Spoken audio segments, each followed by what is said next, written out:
ஒரு Karnataka dupe police தான் அண்ணாமலை. அவரோட கட்சியே அவர் கண்ட்ரோலா வச்சுக்க முடியல. அப்பாவும் மகனும் மேடையிலேயே சண்டை போட்டுற ஒரு சூழ்நிலை வருது. அவர் தாங்க அவங்கள பயன்படுத்தினாங்க, நாங்க எங்கேயோ பயன்படுத்துறோம்.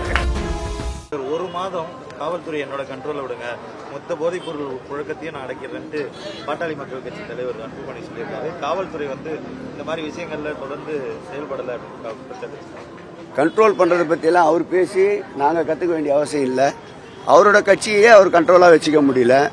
அப்பாவும் மகனும் மேடையிலேயே சண்டை போட்டுற ஒரு சூழ்நிலை வருது. அவர் அங்க தமிழ்நாட்டை கண்ட்ரோல் பண்ண முடியும்.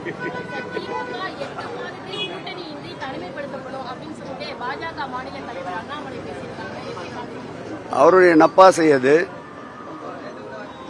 மாண்புமிகு தமிழக முதல்வர் அவர்கள் உறுதிமிக்கவர்.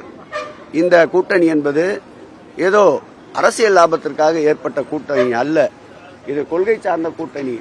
இந்த கூட்டணி மேலும் மேலும் உறுதியாக இருக்கிறது என்பதுதான் கடந்த 28ஆம் தேதி கொட்டிவாக்கத்திலே நடந்த மாண்புமிகு தமிழக முதல்வருடைய பிறந்த நாள் நிகழ்ச்சியின் எடுத்துக்காட்டு. ஆகவே இது இறுதிமிக்க கூட்டணி. யாரும் இடித்து தகர்த்தெறிய முடியாத கற்கோட்டைகளால், இரும்பு கோட்டைகளாலான இந்த கூட்டணி என்னாலும் சிதறுவதற்கு அரசியல் ஞானோதயம் மிக்க எங்கள் மாண்புமிகு தமிழக முதல்வர்கள் விடமாட்டார்.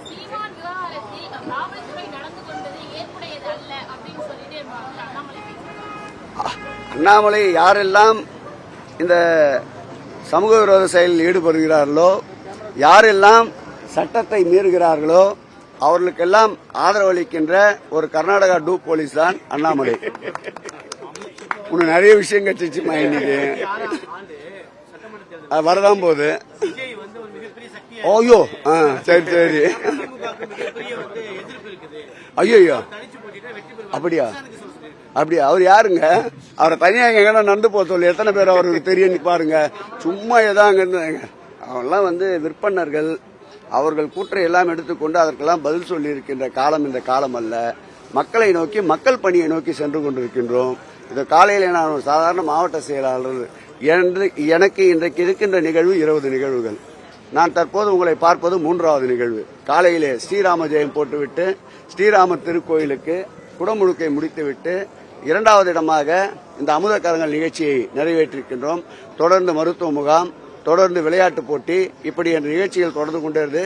மக்களோடு பயணிக்கின்ற இந்த இயக்கத்தை, மக்களோடு கூட்டணி வைத்திருக்கின்ற எங்கள் முதல்வரை 2026ஆம் ஆண்டும் இதுபோன்ற எத்தனை சதிவலைகள் பின்னப்பட்டாலும் அனைத்தையும் அறுத்தெறிந்து மீண்டும் தமிழகத்தின் முடிசூடா மன்னனாக எங்கள் முதல்வர் அரியணையை அலங்கரிப்பார்.